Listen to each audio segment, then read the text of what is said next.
दुर्गापुर में पाइप का निर्माण करने वाली एक गैर सरकारी फैक्ट्री बंदी के कगार पर पहुंच गई है। बताया जाता है कि जल जीवन मिशन परियोजना के लिए इस फैक्ट्री से पाइप की आपूर्ति की जाती थी, लेकिन फैक्ट्री का करोड़ों रुपए बकाये का भुगतान नहीं होने की वजह से फैक्ट्री की आर्थिक स्थिति खराब हो गई है और यह फैक्ट्री धीरे धीरे बंदी के कगार पर पहुंचती जा रही है। फैक्ट्री के बंद होने की आशंका से यहाँ काम करने वाले श्रमिक भी चिंतित हो गए हैं।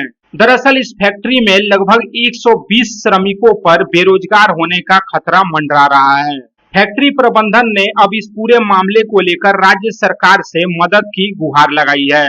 बताया जाता है कि घर घर शुद्ध पेयजल पहुंचाने के उद्देश्य से पीएचई विभाग की पहल पर विभिन्न क्षेत्रों में पाइपलाइन बिछाने का काम चल रहा है।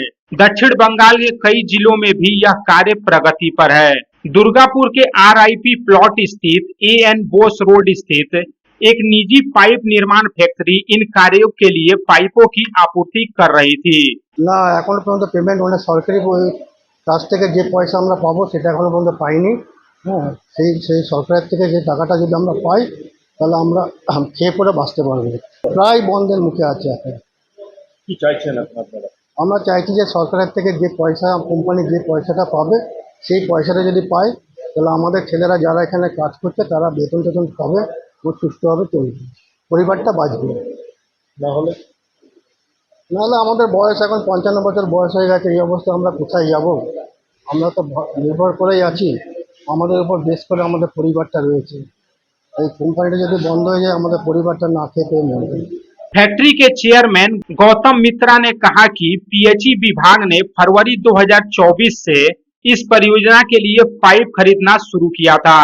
अक्टूबर 2024 तक भुगतान नियमित रूप से किया गया, लेकिन नवंबर 2024 से मार्च 2025 तक लगभग 4.5 करोड़ रुपए का बकाया भुगतान नहीं किया गया है, जिसकी वजह से फैक्ट्री का उत्पादन बुरी तरह से प्रभावित हो रहा है। फैक्ट्री प्रबंधन का कहना है कि इतनी बड़ी राशि बकाया होने के कारण वे ठीक से बिजली बिल का भी भुगतान नहीं कर पा रहे हैं और बैंक लोन चुकाने में भी असमर्थ है। इसके परिणाम स्वरूप फैक्ट्री का उत्पादन बंद हो गया है और लगभग 120 श्रमिक अपनी नौकरी खोने के कगार पर है।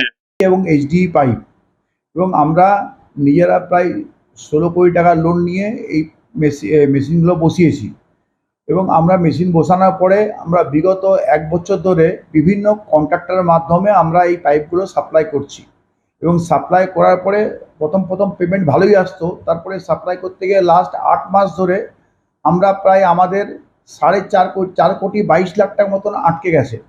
এবার আমাদের মতন একটা ইউনিটেরই 4 কোটি 22 লাখ টাকা আটকে যায়, তাহলে একটা এই মিডিয়াম স্কেল স্মল স্কেল কী করে আমরা সার্ভাইভ করব? আমরা করতে পারছি না, আমরা ওয়ার্কার দিকে পেমেন্ট দিতে পারছি না। আচ্ছা, তারপরে আমাদের ইলেকট্রিসিটি বোর্ড থেকে ডিসকানেকশনের নোটিশ এসছে, আপনারা দেখতে পারেন, এবং তাদেরকেও আমরা রিকোয়েস্ট করি, কোনো রকমে আটকে রেখেছি। ব্যাংকের অ্যাকাউন্ট ইরেগুলার হয়ে গেছে, ব্যাংক বারবার চিঠি দিচ্ছে আমাদেরকে যে আপনার অ্যাকাউন্ট রেগুলার করুন। লাস্টে হেরে পরে ব্যাংকে আবার একটা নিজেদের জমি বন্ধক দিয়ে যে আমাকে কিছু টাকা আপনারা ধার দেন যাতে আপনাদের আমাদের অ্যাকাউন্টটাকে আপডেট করতে পারি। वहीं इस पूरे मामले को लेकर एडीडीए के चेयरमैन कबीर दत्तो ने प्रतिक्रिया देते हुए कहा कि चूंकि यह मामला एडीडीए से संबंधित नहीं है, फिर भी समस्या का समाधान किसी अन्य तरीके से कैसे किया जा सकता है, इसके लिए आवश्यक कदम उठाए जाएंगे। দেখুন, এটা আমি আপনাকে এটা দেখুন, আমার শুনে খারাপ লাগছে, কিন্তু এটা আমার সাবজেক্ট তো নয়, এটা এডিডি এর সঙ্গে কোনোভাবে ইনভলভ নয়। তবে আপনি যার কথা বলছেন দুর্গাপুর পলিমার, আমাদের দুর্গাপুরের একটা প্রজেক্ট বা কিছু, ডেফিনেটলি আমার দ্বারা যদি অন্যভাবে কোনোভাবে মানে ডাইরেক্ট ইনডাইরেক্ট কোনো সাহায্য করে আমি চেষ্টা করব, বাট এডিডি এর সঙ্গে এর কোনো সম্পর্ক নেই। এটা আমার এখতিয়ারের মধ্যে পড়ে না। আমি এইভাবে জানানোটা আমার ইয়েতে যে কেউ তো যে কিছু জানাতে পারে না, এটা আমি জানাতে ওইভাবে হয়তো পারবো না, কিন্তু আমি ডেফিনেটলি অন্যভাবে যদি কোনোভাবে পারসুয়েশন হয় I will try my best, as because আমিও একজন এন্টারপ্রেনার, সেও একজন এন্টারপ্রেনার, সেই লেভেলে আমি চেষ্টা করবো। Chamber of commerce, absolutely, you are very much right. আমি চেম্বার অফ কমার্সেরও যেহেতু চেয়ারম্যান, আমি সেই লেভেলে চেষ্টা করব। কিন্তু আমি এটাও বলছি যে দুর্গাপুর পরিবারের ভদ্রলোক কখনো কিন্তু আমাদের চেম্বার অফ কমার্সে এই অ্যাপিল করেননি, হ্যাঁ, বা আমি অন্তত জানি না। হ্যাঁ, वहीं दूसरी तरफ दुर्गापुर पश्चिम विधानसभा क्षेत्र के बीजेपी विधायक लखन घुरुई ने इस मामले को लेकर राज्य सरकार पर तीखा हमला बोला। এই সরকারটাই দেউলিয়া হয়ে গেছে। আমি আজকে বিধানসভাতে অধিবেশনে শিল্পমন্ত্রীকে প্রশ্ন করলাম, এই দুর্গাপুর কেমিক্যাল কারখানা রাজ্য সরকারের আন্ডারে, সেই কারখানা শ্রমিকরা মাইনে পাচ্ছে না, ইলেকট্রিক বিল কেটে দেওয়া হচ্ছে, লোককে শান্ত করা হচ্ছে, এই কারখানা আদৌ চলবে? কোনো উত্তর নেই। পরে জানাবো। অর্থাৎ এই সরকারের দিশাহীন সরকার, এই সরকার 14 বছর শুধু লুট করেছে, কারমানি তুলেছে, তোলাবাজি করেছে, ভর্তুকি দিয়েছে, মেলা খেলা করেছে, আর সরকার দেউলিয়া হয়ে গেছে। আর ভাবুন একবার, জল মিশনের টাকা কেন্দ্র সরকার টাকা দিয়ে দিচ্ছে, এই সরকার এখানে টাকা এখানে যে কারখানা, সেই কারখানার মালিকায় ডেটা দিতে পারছেন না, চিঠি করেছেন, কথা বলছেন, উত্তর নেই। যদি না দেয় কি অবস্থা হবে? অর্থাৎ আবার বলছি, এই সরকার দেউলিয়া হয়ে গেছে, এই সরকার পুরো উদাসীন, এই সরকার টাকা পয়সা নেই বলেই প্রতিনিয়ত দুর্গাপুরের মানুষ ভুগছেন।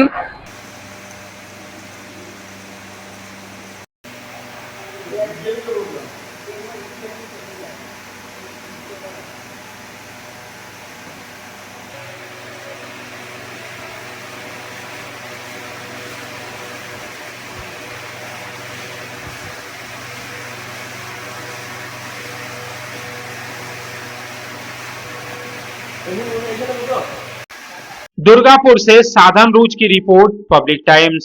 आपके घर को दीजिए सबसे मजबूत फाउंडेशन, दीजिए मजबूती का डोज। JBG हेक्सा TMT, मजबूती का डोज पक्का है।